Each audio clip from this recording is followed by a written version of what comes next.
వచ్చాడు. ఈయనకి తెలుగు ఒకటే వచ్చు పాపం. కూతుర్ని చూద్దామని చెన్నైకి వచ్చాడు. కూతురుతో మాట్లాడుకున్నాడు. ఇంటి దగ్గర నుంచి అర్జెంటుగా ఫోన్ వచ్చింది, భార్య దగ్గర నుంచి అర్జెంటుగా రావాలని. సరే బయలుదేరి బస్ స్టాండ్కి వచ్చేసరికి 9 గంటలు అయిపోయిందంట. 9 గంటలు అవడంతో తిరుపతికి బస్సులు ఏం లేవు, తెల్లవారి వరకు ఉండాలి అని చెప్పారు. తెల్లవారి వరకు ఈ చీటిగుల్లో ఈ వేడికి ఇక్కడ ఉండేది, ఇక్కడెక్కడన్నా హోటల్ మంచి రూమ్ తీసుకుని తెల్లవారికి పోదాం అనుకుని అక్కడ హోటల్ దగ్గరికి వస్తే రూమ్ 2000 అని రాసిందంట. అమ్మా 2000 ఊరినైనా సరే అయితే పోతుంది. ఆ చీటికలు చచ్చేదానికన్నా 10 రూపాయలు ఖర్చు అయినా మంచి రూమ్ తీసుకొని ఏసీ రూమ్లో హాయిగా పడుకోపోదాం అనుకున్నాడు. సరే రిసెప్షన్లో హోటల్ మేనేజర్ ఉన్నాడు. ఆయన దగ్గరకు వచ్చన్నాడు, ఏమండి హోటల్లో రూమ్ ఉందా అని అడిగాడు. ఈయనకి తమిళ ఒకటే ఆయన అడిగిన మాట అర్థమైంది. తమిళ్లో హోటల్లో రూమ్ ఉంది అన్నాడు. ఉంది అనడానికి ఏమంటారు తమిళ్లో? ఇరుకు. ఇరుకు తెలుగులో ఇరుకంటే ఇరుగ్గా ఉందని, ఇరుకంటే ఇరుగ్గా ఉంది అని అర్థమైంది. పాప మీరు తెలుగు ఒకటే వచ్చు కదా, ఆ మాట ఊరికి అడుగుతా ఉంటాడేమో అనుకున్నాడు. అదల్లా ఇలా ఇరుక్కో అని అడిగిన ఇరుక్క మళ్ళీ ఆ మాట ఈ మాట వద్దు కానీ 2.5 ఇస్తా ఫ్రీగా ఉండేరు మీ అన్నాడు. ఇలా ఇరుక్కో అన్నాడు. మళ్ళీ ఇరుక 2.5 ఇస్తాడు ఇరుక. ఈసారి ఫైనల్ మాట, ఈసారి 3000 ఇస్తా ఫ్రీగా ఉండేరు మీ నాకు అన్నాడు ఆయన.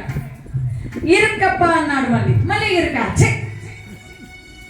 నువ్వు వద్దు నీ రూమ్ వద్దని బస్ స్టాండ్కి వచ్చేసాడండి. సరే బస్ స్టాండ్కి వచ్చాడు. తెల్లవారు నిద్ర పట్టిందే కాదు, ఒకటే చీటికలు. తెల్లవారు చీటికలు కొట్టుకుంటా ఉన్నాడు. సరే ఎప్పుడెప్పుడు బస్సు వస్తే ఎక్కి తిరుపతికి పోదామని ఎదురు చూస్తున్నాడు. ఇంతలో తెల్లవారింది 6 గంటకే మొదటి బస్సు. తిరుమల తిరుపతి తిరుమల తిరుపతి అంటున్నాడు ఈయన. సరే కండక్టర్ దగ్గరికి వచ్చాడు. ఈయన ఎక్కచ్చుగా బస్సు అనుమానం. సరే బస్సు ఎక్కడానికి వచ్చి, ఏమండి ఈ బస్సు తిరుపతికి పోతుందా అని అడిగాడు. ఈయన తమిళ్లో పోతుందన్నాడు. ఏమని?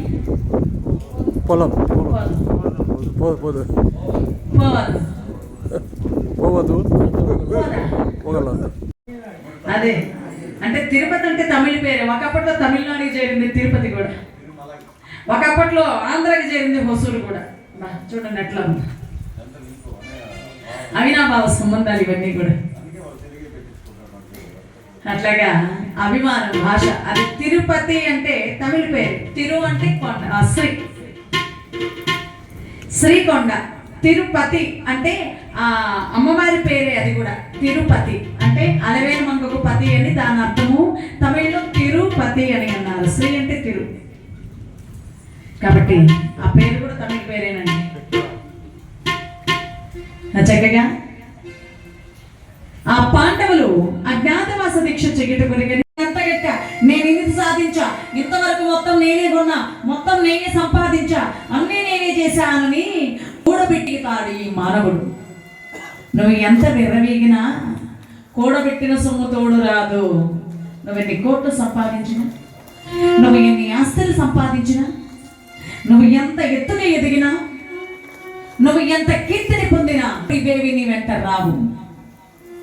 పొందుగా మేలైన భూమి లోపల కూడబెట్టిన ధనము దాచి దాచి తొరలపాలవను.